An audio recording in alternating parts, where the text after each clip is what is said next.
हिंदी की हम यहाँ से फर्स्ट क्लास चालू कर रहे हैं और इसमें हिंदी में सबसे पहले भाषा का अर्थ, लैंग्वेज का, जुबान का अर्थ क्या है। तो भाषा विचारों की अभिव्यक्ति मतलब जाहिर करके महसूस करने वो चिंतन का एक साधन है कि एक लैंग्वेज के जरिए इंसान जो ख्यालात है उसको पेशकश कर सकता है और साथ ही साथ में महसूस करने और चिंतन का एक साधन है, एक हल है।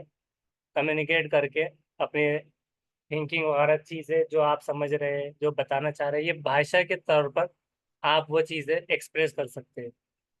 भाषा के कितने रूप हैं? तो मौखिक एक भाषा होती है, लिखित भाषा, सांकेतिक भाषा।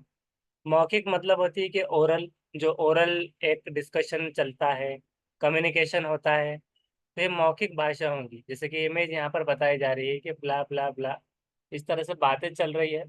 और उसी तरह से यहाँ पर मौखिक भाषा का ये अर्थ होगा कि वो मुंह से बोलकर और उसी तरह से ओरली वो रहेंगी, ख्यालात की पेशगी। और साथ ही साथ दूसरी भाषा जो लिखित भाषा है, तो वो कम्युनिकेशन लेटर में या फिर लिख कर या कुछ ख्यालात को एक्सप्रेस करने का तरीका जिसमें लिखकर सामने वाला एक्सप्रेस करे। उसके बाद है सांकेतिक भाषा, जहाँ पर वो सांकेतिक संकेत में और एक इशारतन इशारे वाली भाषा।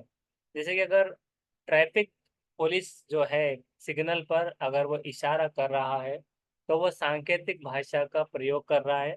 और वो सांकेतिक भाषा इशारतन वो रुकने करने का सिग्नल दे रहा है, चलने का। तो ये उसकी सांकेतिक भाषा होगी इशारों में।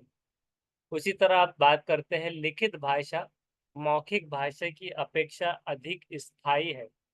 स्थायी मतलब कांस्टेंट वगैरह जो चलेंगे ज़्यादा, अस्थायी मतलब कोई फिक्स नहीं है। स्थायी मतलब होना है कि फिक्स है। तो ये क्या है कि लिखित भाषा मौखिक की अपेक्षा अधिक स्थायी है, मतलब फिक्स है। जैसे कि बहुत सारे लोग कहते हैं कि 100 बका और एक लिखा। उसी तरह से बहुत सारे ऐसे कहावतें हैं कि जिसमें लिखना जो होता है कि मतलब उधारी वगैरह भी कुरान में भी कभी कभार जिक्र है, आता है कि अगर उधार दे रहे हैं तो उसको लिख कर रख के गवाह वगैरह है।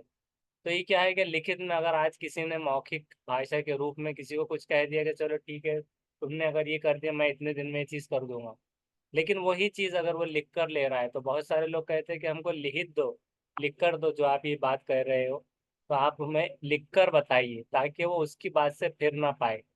तो लिखित भाषा मौखिक भाषा की अपेक्षा में अधिक स्थायी है, बहुत ज़्यादा स्थायी मानी जाती है कि उसकी वैल्यूएशन बनी होगी कि सामने वाले ने खुद ये लिखा है और उसके सिग्नेचर्स भी मौजूद है। उसी तरह भाषा अर्जन क्या होता है? भाषा अर्जन या लैंग्वेज एक्विजिशन या फिर जुबान का जो हुसूल है, तहसीली हुसूल याबी, इक्तसाब जिसको उर्दू में कहा जाए, तो ये भाषा अर्जन करना मतलब हासिल करना, पाना। जैसे कि अगर आप कोई दुकान पर गए और वहां पर उसको कहा कि एक साबुन दे दो और उसने उठाकर आपको दे दिया, तो क्या हो गया? एक हासिल करना, पाना एक वैसा हो रहा है। तो ये भाषा अर्जन मतलब क्या है कि भाषा अर्जन कर रहे हैं आप कि आपके जो इन्वायरमेंट वगैरह है, तो ये सीखना है, तो फर्स्ट लैंग्वेज में आता है अर्जन। और जो आकलन होता है, आमोजिश जो होती है भाषा की, और अदब ज़बान जो उर्दू में कहेंगे, तो वो टारगेट लैंग्वेज होती है। और उसको जो है तो सीखना आमोजिश में जो शुमार होता है। तो सीखने वाली चीज़ें अलग होती है सेकंड लैंग्वेज, और भाषा अर्जन ये फर्स्ट लैंग्वेज में आएगी। तो भाषा अर्जित करना इक्तसाब और अख्ज़ करने में आता है। अब यहाँ पर एक इमेज बताई गई कि यहाँ पर छोटा सा एक बच्चा बताया गया कि कुछ मंस का वो दिख रहा है, या फिर मंस के हिसाब से थोड़ा बड़ा, लेकिन अच्छे से चल फिर नहीं पा रहा है क्योंकि उसी वजह से उसको नीचे ज़मीन पे बिठाया हुआ है। और ये एक बच्ची कह रही है कि you got to learn to talk Jeffrey, it's part of the aging process. कि जैसे जैसे तुम बड़े हो रहे हो तो तुम्हें got to learn to talk, तुम्हें बात करना सीखना चाहिए। ये एक पार्ट है एजिंग प्रोसेस का। एज के साथ, उम्र के साथ और इस टाइम बीतने के साथ तुमको ये चीज़ बात करना आना चाहिए। तो भाषा अर्जन जो होता है तो वो अतराफ से, माहौल से, और फर्स्ट जो होता है एनवायरनमेंट, और मदरसा तो वो घर होता है। तो सोशलाइजेशन का जो एजेंट भी होता है, एजेंसीज, तो वो पहली एजेंसी सोशलाइजेशन की वो होती है फैमिली। तो ये भाषा अर्जन की बात हो गई। लेकिन भाषा अधिगम की अगर बात की जाए तो भाषा अधिगम में यहाँ पर एक कुछ मिसाल दे दी गई। यहाँ पर बेबी टॉक सिखाया जा रहा है, वहाँ बोलना करना। तो इसमें टारगेट करके सिखाकर और एक मतलब रूल्स वगैरह उसके अंदर चीजें आ सकती है। तो अधिगम करना ये इस तरह से होगा कि उसको सीखना है। तब अर्जन और अधिगम क्या है, ये आमोजिश कह दिया जाए इसको, या सेकंड लैंग्वेज कह दिया जाए, या लर्निंग कह दिया जाए, तो ये होता है भाषा अधिगम या भाषा को सीखना। तो भाषा सीखना होता है एक कवायद के तौर पर। यहाँ जो माहौल मिलता है उसके तुलना में ऐसा माहौल यहाँ नहीं मिल पाता, क्योंकि यहाँ पर लिमिटेड टाइम, पंक्चुअलिटी और टाइम, सारी चीज़ें, कवायद, अच्छे से डिसिप्लिन में बैठना, ये सारी चीज़ें हो सकती है। लेकिन वो चीज़ों का यहाँ पर रेस्ट्रिक्शन कुछ भी नहीं है। यहाँ पर इंसान अपने हिसाब से चीज़ें सीखता है। तो दोनों चीज़ों में ज़्यादा फर्क तो ये आता है। तो ये है भाषा अर्जन और भाषा अधिगम। भाषा अधिगम है सेकंड लैंग्वेज, जिसको सीखना होता है, और उसमें भी इम्पोर्टेंट रोल अदा करता है उसकी मदर टंग या फर्स्ट लैंग्वेज, जो कि भाषा अर्जन होता है। हम देखते हैं कि यहाँ पर भाषा अर्जन और भाषा अधिगम में और क्या फर्क है। तो सबसे पहला है कि अवचेतन प्रक्रिया है। भाषा अर्जन जो है तो अवचेतन प्रक्रिया है, और भाषा अधिगम जो है तो चेतन प्रक्रिया है।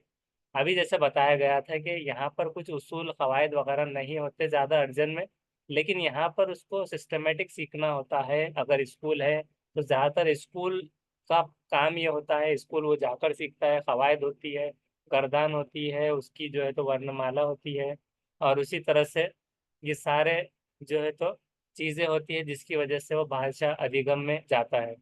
स्वाभाविक प्रक्रिया ये होती है, लेकिन ये नियमबद्ध प्रक्रिया है। वैसे ही मतलब ये स्वभाव में होता है एक इंसान।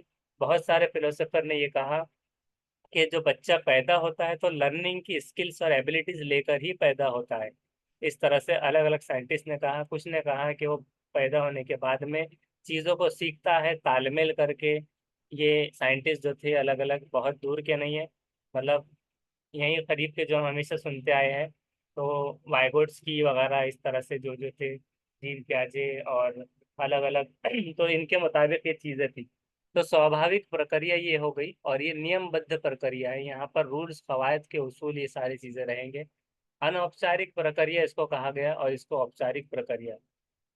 तो ये औपचारिक प्रक्रिया हो गया, और अनौपचारिक प्रक्रिया, जिसको अगर हम उर्दू में या फिर और समझने के हिसाब से बात करें तो इसके अंदर जो डिफरेंसेस आते हैं, तो हम उसको थोड़ा सा उर्दू में भी आपको एक्सप्लेन करते चले कि दोनों में क्या फ़र्क होता है। अब जैसे कि मतलब उर्दू में देखें कि ज़ुबान ज़्यादातर बच्चे अपने घरेलू माहौल में गैर रस्मी तरीके से सीखते हैं, और ये रस्मी तौर पर जैसे कि उस्ताद, किताब और दीगर वसाइल के ज़रिए सीखते हैं। मतलब ये जो भाषा का अधिगम और अर्जन का जो डिफरेंस है। और ये मातृभाषा मतलब ये एक मादरी भाषा होती है, और ये दूसरी भाषा होती है। मतलब ये लैंग्वेज जो अर्जन होता है तो वो फर्स्ट लैंग्वेज है, और ये दूसरी भाषा है। अनौपचारिक और औपचारिक प्रक्रिया की अगर बात की जाए तो उसके लिए मतलब यहाँ से हिंट लेते हैं कि बाकायदगी के साथ जुबान के कवायद और उसूलों को सीखा जाता है, और इसमें फितरी तौर पर सीखी जाती है जुबान। और ये चैलेंज भरा काम होता है, और ये जो है तो माहौल दस्तयाब होता है जुबान की हुसूलियाबी के लिए। तो ये चीज़ें मतलब हिंदी में यही चीज़ें हैं ये सारी। नियमबद्ध प्रक्रिया, चेतन प्रक्रिया, औपचारिक प्रक्रिया, ये सारा। तो इसके अंदर रूल्स, नियम, ये चीज़ें याद रखना है। अब लक्ष्य भाषा भी उसको कह दिया गया, और मातृभाषा। तो लक्ष्य भाषा जैसे कि हमने भाषा अधिगम किया था सीखने के लिए, आमोजिश के लिए, तो लक्ष्य कह दिया गया उसको। टारगेट लैंग्वेज कह दी गई, या सेकंड लैंग्वेज, द्वितीय भाषा हम कह दें। और फर्स्ट लैंग्वेज या मातृभाषा कह दीजिए, तो ये हो जाएंगी मातृभाषा। भाषा के अलग अलग रूप भी होते हैं। मातृभाषा यानी कि मदर टंग, राष्ट्रभाषा यानी कि राष्ट्र से बना पूरा नेशनल लेवल, जो कि कौमी भाषा, कौमी लैंग्वेज, कौमी जुबान। और राज्य भाषा जैसे कि मतलब महाराष्ट्र वगैरह हो गया, या फिर कोई एक स्टेट हो गया, तो वो राज्य भाषा वगैरह में आ जाएंगे। उसी तरह से अगर बात की जाए संविधान की 8वीं अनुसूची, जो कॉन्स्टिट्यूशन की 8वीं अनुसूची है, तो उसके अंदर निम्नलिखित 22 भाषाएं यहाँ पर शामिल है। तो ये 22 भाषाओं में यहाँ पे बताइए कि इंग्लिश कहाँ पर आई है।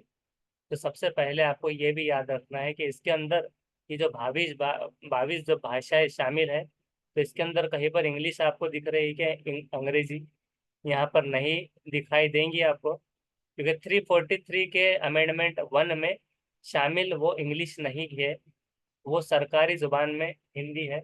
और उसको 343 के सेकंड अमेंडमेंट में रखा जाता है। तो ये 22 भाषा दूसरी कौन सी हम उसको देखते हैं, वो है असमिया, जो कि आसामी है, उड़िया है, उर्दू है, कन्नड़ है, और कश्मीरी, कोंकणी, गुजराती, डोगरी, तमिल, तेलुगु, नेपाली, पंजाबी, बांग्ला, बोडो, मणिपुरी, मराठी, मलयालम, मैथिली, संथाली, संस्कृति, सिंधी व हिंदी।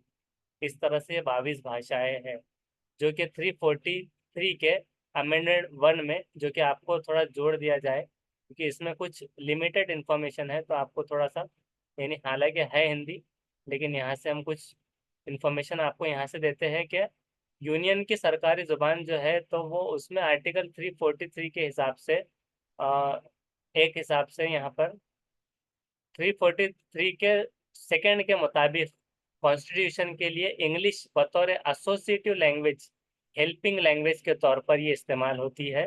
हाँ, 343 के। अब बात करते हैं, जैसे कि हम बात कर रहे थे फिलोसोफर्स की, तो नॉम चॉम्स्की जो है, तो नॉम चॉम्स्की भाषा अधिग्रहण यंत्र लैड, जिसको इंग्लिश में कहा जाए कि लैंग्वेज एक्विजिशन डिवाइस, यानी कि भाषा अधिग्रहण यंत्र के माध्यम से मनुष्य में भाषा अर्जित करने की जन्मजात क्षमता होती है।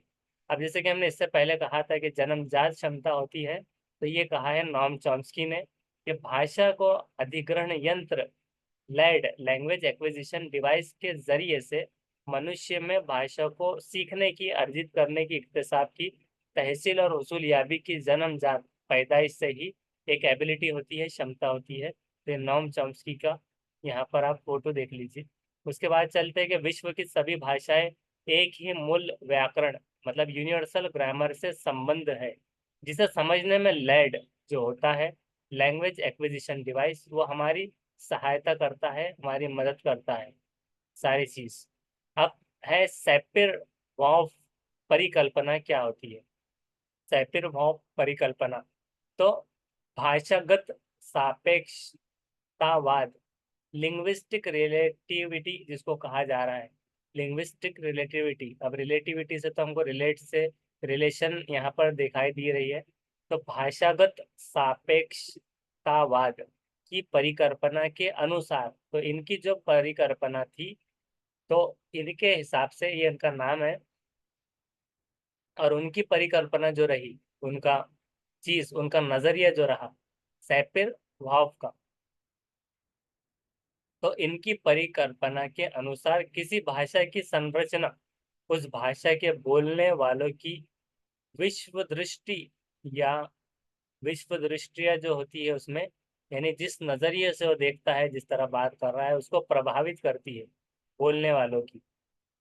इस सिद्धांत के अनुसार हर एक इंसान, इंडिविजुअल जो इनफरादी शख्स है, वो अपनी भाषा के माध्यम से, उसके जरिए से ही विश्व को देखता और समझता है। कि मतलब ये जो सिद्धांत उन्होंने प्रिंसिपल को जो बता दिया, उसके हिसाब से हर एक इंसान अपनी भाषा जो है, अब जिसकी उर्दू है, किसी कन्नड़ है, किसी कुछ है, तमिल है, तो उसके जरिए से ही वो दुनिया को देखता और समझता भी है।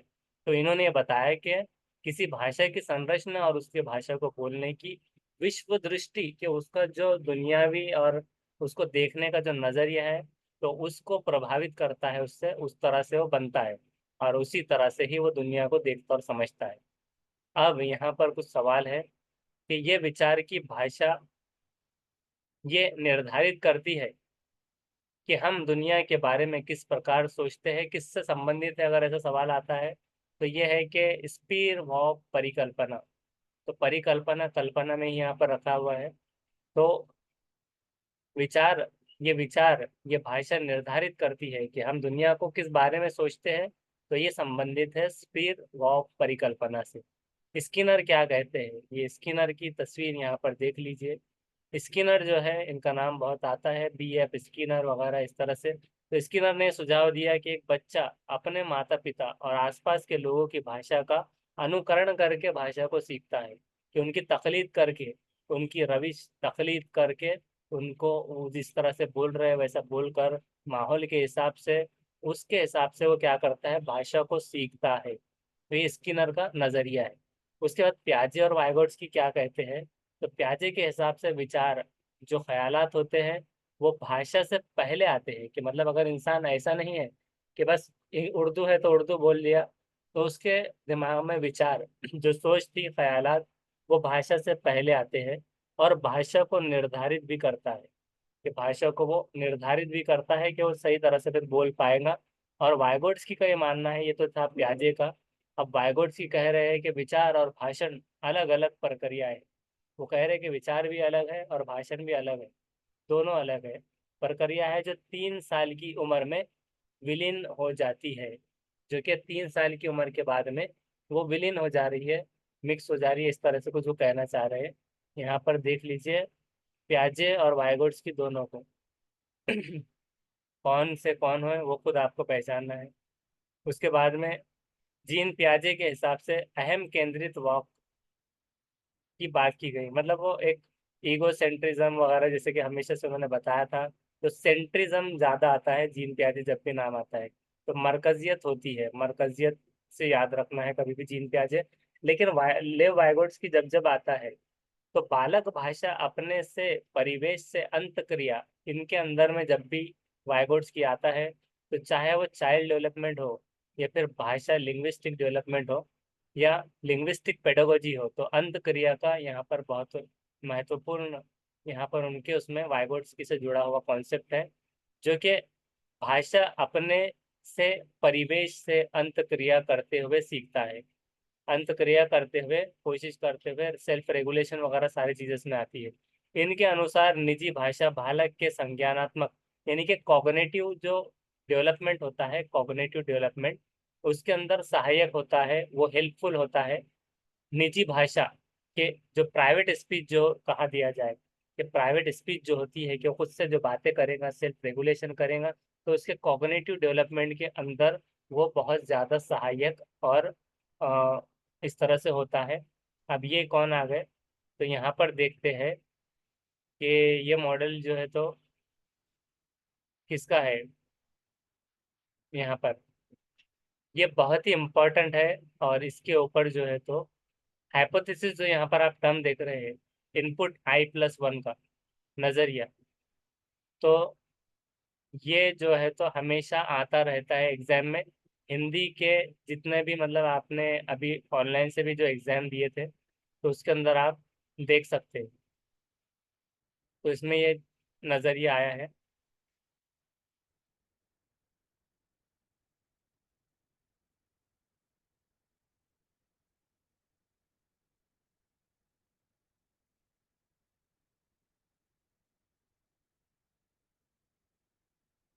इसको 2 मिनट अनम्यूट का ऑप्शन ऑन करते हैं। किसी को पता है ये मतलब किसकी थ्योरी है, या फिर ये कभी पढ़ा है? Acquisition learning hypothesis, input hypothesis.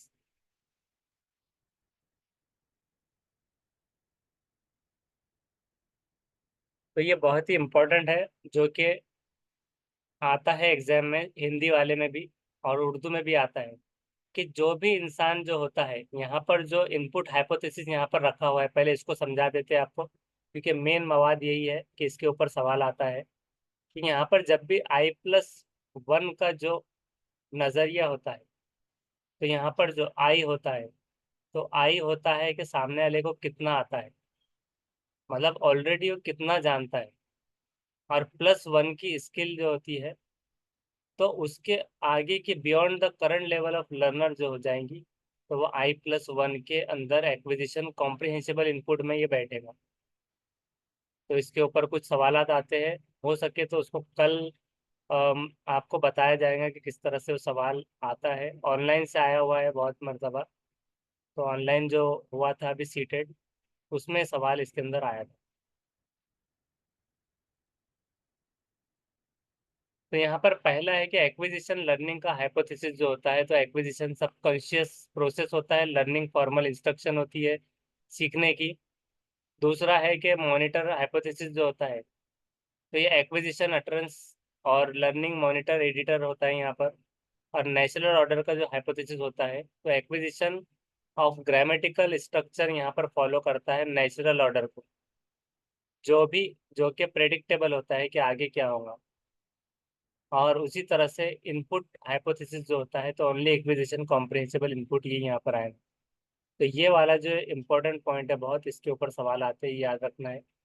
और इसके ऊपर कल और एक मरतबा डिस्कस कर देंगे। और ये फिलोसोफर का अगर किसी को याद आता है नाम, तो वो भी करना है कि स्टेफन वगैरह, आपको हिंट के तौर पे बता दिया जाता है कि स्टेफन वगैरह बोलकर कुछ ऐसा नाम आपने सुने हैं कि कभी? तो क्या उनका ये नज़रिया है या फिर ये स्टेफन है? तो वो आप याद रखिए।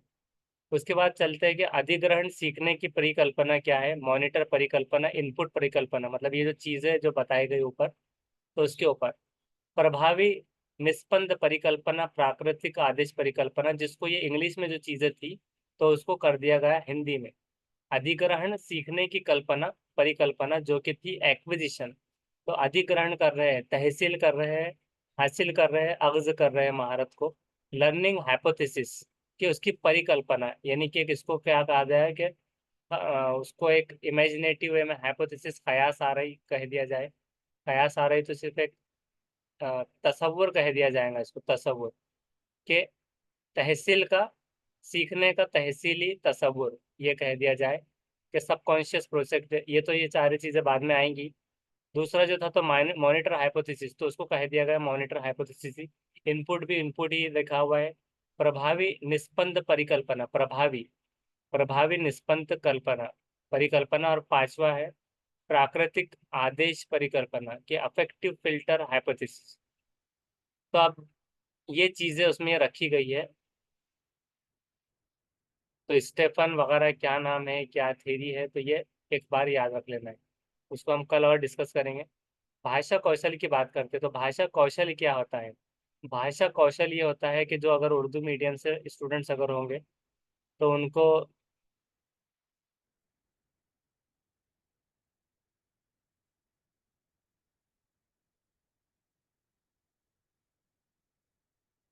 सुनना, बोलना, पढ़ना, लिखना। सुनना, बोलना, पढ़ना, लिखना, ये क्या है?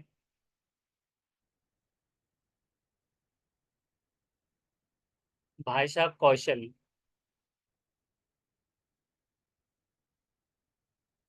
ये वाला। दुनिया की हर जबान की चार बुनियादी महारतें होती है। कौन कौन सी? श्रवण कौशल, वाचिक या मौखिक कौशल, पठन कौशल, लेखन कौशल।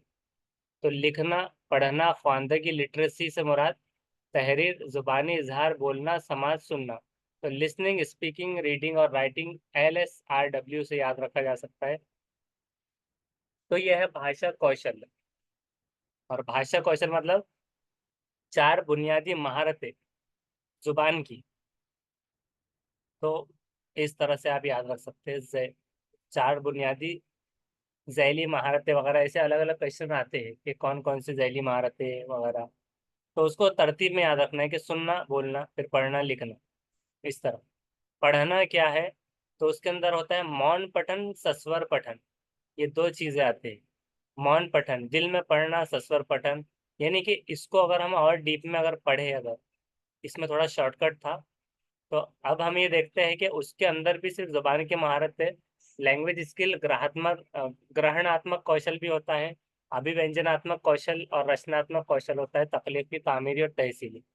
जिसमें सुनना जो है, तो सुनना आता है जुबान की आमोजिश, तामुलाती, जो अभी पढ़ने का जो चल रहा है। तो देखिए, बुलंद खवानी और खामोश मुताला जिसको कह दिया गया, तो ये हो गया खामोश मुताला। मौन पठन, दिल ही दिल में पढ़ना, सस्वर पठन, बुलंद खवानी, ये चीज हो गई। और लिखने के जो प्रकार है, तो वो है सुलेख, श्रुतलेख और अनुलेख। ये लिखने के प्रकार बताए जा रहे हैं। तो लिखने के प्रकार जो हो रहे हैं लिखने के,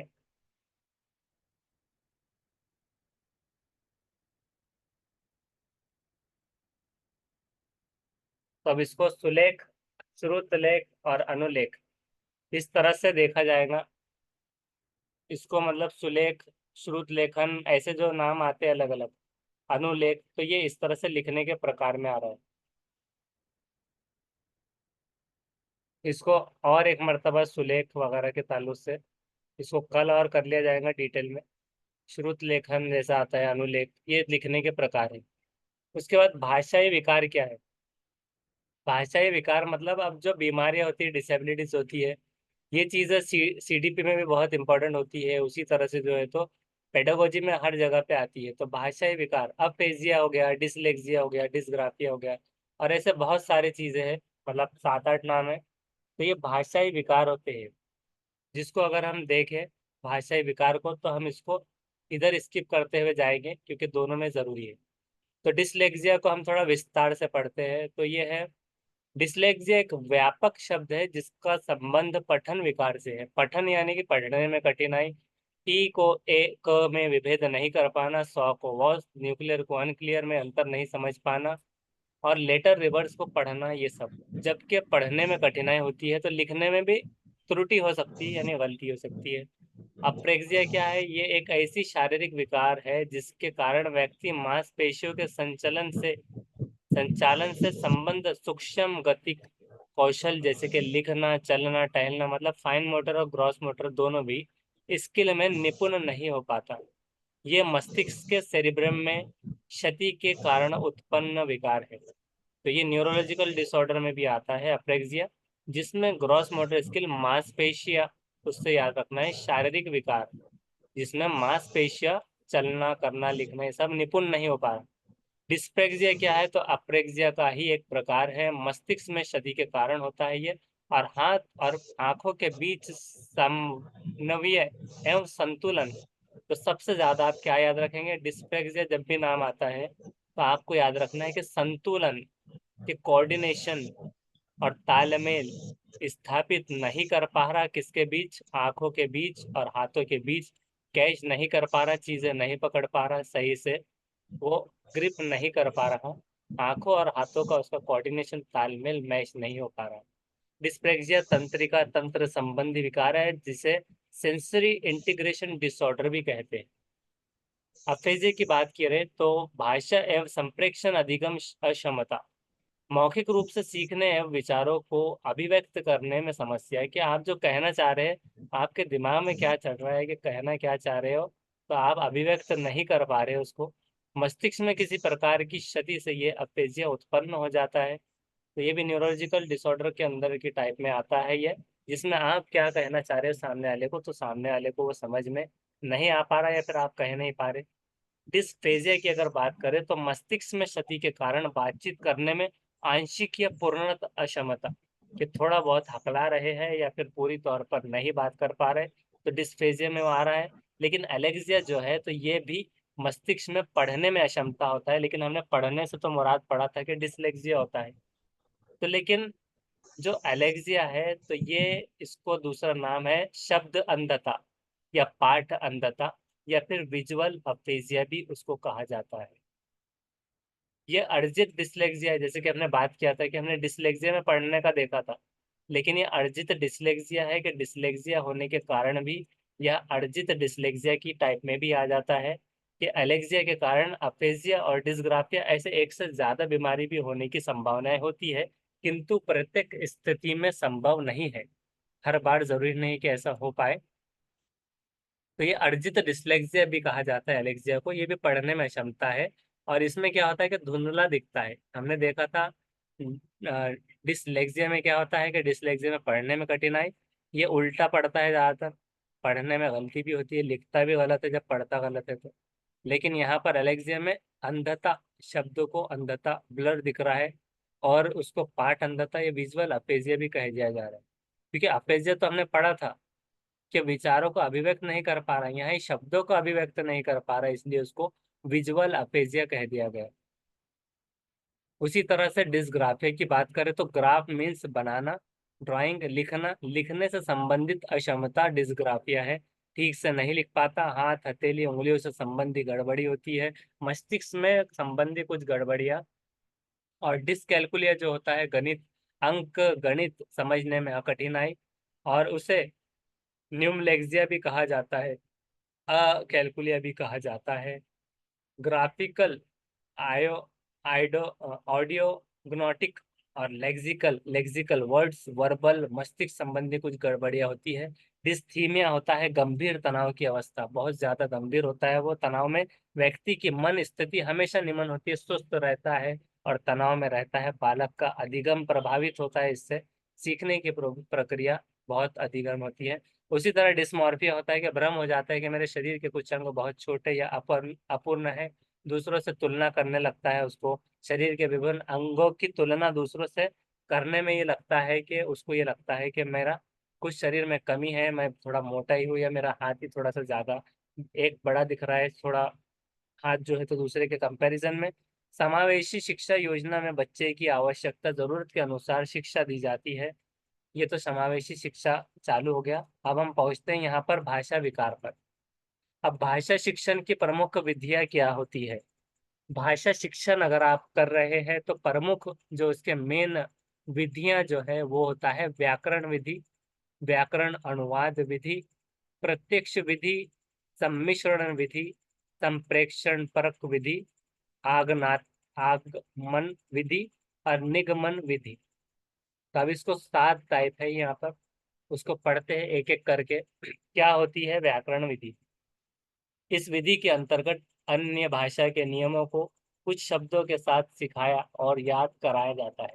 कि अगर आप जो टारगेट लैंग्वेज कर रहे हैं अन्य भाषा के नियम को, जो उसके रूल्स है, कवायद है, गर्दान है, जो भी चीज़ है, तो उसको कुछ शब्दों के साथ सिखाया और याद कराया जाता है। इसके बाद शब्द संयोजन और व्याकरणिक नियमों के आधार पर अभ्यास कराए जाते हैं। तो व्याकरण विधि, व्याकरण से याद रखना है कि व्याकरण यानी नियम, तो नियमों को, भाषा के नियमों को विधि के अंतर्गत शब्दों के साथ सिखाया और याद कराया जा रहा है। और इसके बाद भाषा संयोजन और व्याकरणिक, ये जो व्याकरण जो है व्याकरणिक नियमों के आधार पर अभ्यास कराए जाते हैं, इससे व्याकरण विधि से याद रखना है। दूसरा है कि व्याकरण अनुवाद विधि। अब यहाँ पर तो कोई अनुवाद नहीं था, लेकिन यहाँ क्या है, अनुवाद, वाद अनुवाद। ये विधि 19वीं शताब्दी के अंत तक परंपरागत, यानी कि एक परंपरा के तौर पर और मान्य विधि के रूप में प्रचलित रही। ये विधि 19वीं शताब्दी के अंत तक, आखिर तक परंपरागत और एक सामान्य विधि के रूप में प्रचलित रही।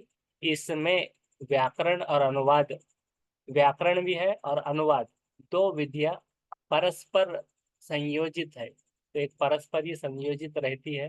तो ये याद रखना है, इसके अंदर आता है व्याकरण भी और अनुवाद, तो दो विधियां यहाँ पर आती है, विधियां इस तरह से।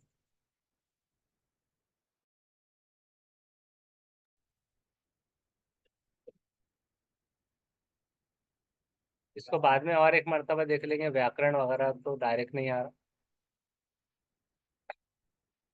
तो ये संयोजित है। उसके बाद है प्रत्यक्ष विधि। प्रत्यक्ष मतलब क्या है कि व्याकरण अनुवाद विधि की अनेक सीमाओं के कारण, कि उसकी जो सीमाएं हैं, एक से ज्यादा सीमाएं, लिमिट्स, उसके कारण प्रत्यक्ष विधि का आविर्भाव हुआ है। इसे मौखिक वार्तालाप विधि भी कहा जाता है, कि उसको एक मौखिक वार्तालाप भी उसका एक नाम है प्रत्यक्ष विधि का। इस विधि में क्या होता है मेन, कि शिक्षार्थी की मातृभाषा जो उसकी मदर लैंग्वेज है, उसकी मध्यस्थता के बिना, यानी बिना मदर टंग के यूज किए अन्य भाषा सिखाई जाती है, तो उसको कहा जा रहा है कि प्रत्यक्ष विधि, मौखिक वार्तालाप विधि भी कहा जाता है। तो ये क्या है कि व्याकरण अनुवाद विधि की अनेक सीमाओं के कारण प्रत्यक्ष विधि का आविर्भाव हुआ है। उसके उसके बाद में अब बात करते हैं सम्मिश्रण विधि की। तो सम्मिश्रण विधि क्या होती है, कि इस विधि के अंतर्गत, इसके जरिए, इसके अंदर भाषा शिक्षण की प्रक्रिया के व्यवहारिक पक्षों का सम्मिश्रण होता है। कि उसका जो व्यवहारिक पक्ष जो है, विधि के अंतर्गत भाषा शिक्षण की प्रक्रिया की जो प्रोसेस होता है भाषा और शिक्षण का, उसके व्यवहारिक पक्षों का सम्मिश्रण होता है, जिसको और समझते हैं कि इस सम्मिश्रण विधि में शिक्षक क्या करता है कि भाषा शिक्षण के विभिन्न उद्देश्यों को अनुरूप, के अलग अलग जो मकासिद है, तो विभिन्न उद्देश्यों के अनुरूप और शिक्षण प्रक्रिया के विभिन्न चरणों पर, जो उसके स्टेजेस है, उस पर मुख्तलिफ टाइप्स पर, अक़साम पर किसी भी विधि का चयन कर सकता है। तो वो अपने हिसाब से वो विधि को चयन करता है। तो उसको कह रहे हैं कि मिश्रण से, मिक्सचर से सम्मिश्रण विधि। ये सम्मिश्रण विधि में शिक्षक भाषा के विभिन्न उद्देश्य जो होते हैं अलग अलग, तो उसमें से वो किसी को भी विभिन्न चरणों पर किसी भी विधि का चयन कर रहा है, तो वो हो गई सम्मिश्रण विधि। उसी तरह से संप्रेक्षण परक विधि क्या होती है? तो प्रत्यक्ष विधि की प्रक्रिया को और शुद्ध बनाते हुए संप्रेक्षण परक विधि का विकास हुआ। यानी कि भाषा प्रयोग सीखने में ही भाषा की संरचना सीखना है, कि भाषा को जब इस्तेमाल में ला रहे हैं तो भाषा प्रयोग करना सीख रहे हैं, तो उसी में भाषा को संरचना भी करना है, भाषा को सीखना है। तो ये संप्रेक्षण परक विधि उसको नाम दिया गया। प्रत्यक्ष विधि की प्रक्रिया को और मजीद शुद्ध बना रहे हैं वो, तो उसका विकास हुआ इस वजह से। और भाषा की संरचना को सीखना है प्रयोग के साथ साथ, तो ये याद रखना है। आगमन विधि, उदाहरण यह है कि नियम की ओर, मतलब मिसालों, रूल की तरफ। तो आगमन और निगमन, इसमें दो में बहुत कंफ्यूज होते हैं स्टूडेंट्स, जो कि उर्दू मीडियम हो गए या फिर इंग्लिश मीडियम हो गए, तो दोनों के लिए आसान ये तरीका है कि आगमन को आप याद रखिए इस्तेक़राई तरीका, इस्तेक़राई तरीका, और इंडक्टिव तरीका भी आप याद रख सकते हैं, इंडक्टिव मेथड। तो रूल की तरफ होता है, ये रूल की तरफ, नियम की ओर। तो आगमन विधि नियम की ओर, ये हो गया। विशिष्ट से सामान्य की ओर, स्पेशल से एक सामान्य आम की तरफ। और निगमन विधि जो होता है, तो नियम से उदाहरण की ओर। तो नियम से उदाहरण, यहाँ पर क्या था, उदाहरण से नियम। हाँ, यहाँ पर ये पॉइंट छूट गया था, उदाहरण वाला। तो आगमन विधि में उदाहरण पहले, मिसालें, मिसालों के जरिए, मिसालों से उसूली की तरफ, यानी examples to rules. Inductive method, inductive method examples to rule, आगमन विधि उदाहरण से नियम। और इस्तेक़राई तरीका मिसालों से उसूल कवायद की तरफ। और निगमन विधि डिडक्टिव मेथड, या फिर आप इस्तेक़राजी, खारिज से याद रख सकते हैं कि नी मतलब निकलना, खारिज मतलब अ, यानी निकल रहा है, और उसी तरह से डिडक्ट कम कर रहा है। तो ये चीज़ों से आपको याद हो जाएगा। तो निगमन विधि और निगमन में नियम देखिए आता है, अगर ग को य बना दिया जाए अगर सपोज, तो ये हो जाए नियम। तो नियम से नियम याद रख लेना है कि निगम जो आ गया, तो निगमन विधि में नियम से उदाहरण की ओर, जो कि डिडक्टिव रीजनिंग में होगा, डिडक्टिव मेथड में। रूल्स टू एग्जाम्पल्स इस्तेक़राजी तरीके में होगा, उसूलों से मिसालों की तरफ, सामान्य आम से विशिष्ट की तरफ, ये चीज़ आ जाएंगी। तो ये थी विधियाँ। शिक्षण त्रिआयामी क्या होती है? अध्यापक, छात्र और विषय वस्तु। अध्यापक एक होगा, छात्र होगा, और विषय वस्तु जो होंगी उसके जरिए शिक्षण ये आएगा। शिक्षण के कुछ सूत्र होते हैं, ज्ञात से अज्ञात की ओर, मूर्त से अमूर्त की ओर, सरल से जटिल की ओर। ये सारे चीजें हमको अभी पढ़ना है, 1 ही मिनट रह गया और ये मीटिंग खत्म होने आई है। शिक्षण सहायक सामग्री भी होती है, दृश्य सामग्री, श्रव्य, दृश्य देखना, ऑडियो विजुअल, दिखाई भी देगा, सुनाई भी देगा। क्रिया सहायक